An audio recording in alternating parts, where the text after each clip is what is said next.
بلوچستان کے شہر صحبت پور سے ہمارے گدروشیا پوائنٹ کے نمائندہ ممتاز سولنگی کی رپورٹ کے مطابق جماعت اسلامی کے صوبائی نائب امیر بشیر احمد ماندائی، ضلعی امیر نصیر آباد خاوند بخش مینگل کی قیادت میں احتجاجی ریلی نکالی جا رہی ہے۔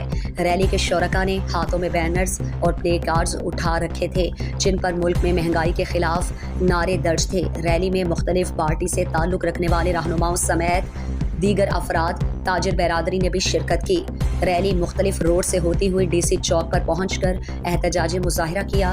احتجاجی مظاہرے سے بشیر احمد ماندائی، ضلعی امیر نصیر آباد خاوند بخش مینگل، پروفیسر محمد ابراہیم ابڑو، لیاقت علی چکھڑا، نیشنل پارٹی کے ضلعی صدر جاگن خان مغیری، تاجران دکانداران کے صدر خان جان بنگل سعید سمیت دیگر مقررین نے خطاب کرتے ہوئے کہا کہ حکمرانوں نے ملک کو IMF کے چنگل میں ڈال کر عوام کی زندگی عجیرن کر دی گئی، ریکارڈ منائی، اور اس کے علاوہ بجلی اور گیس کے بلز کے سبب عوام مشکلات اور پریشانی سے دوچار ہو کر احتجاج کا راستہ اختیار کرنے پر مجبور ہو گئے ہیں۔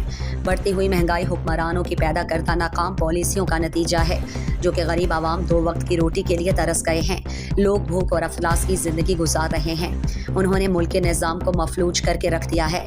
جماعت اسلامی کی کال پر ڈیرہ مراد جمالی شہر میں شٹر ڈاؤن ہڑتال بھی کی گئی اور تاجروں نے اپنا کاروبار بند کر کے احتجاج میں شریک ہوئے اور حکومتی ناکامی پر عدم اعتماد کا اظہار کیا۔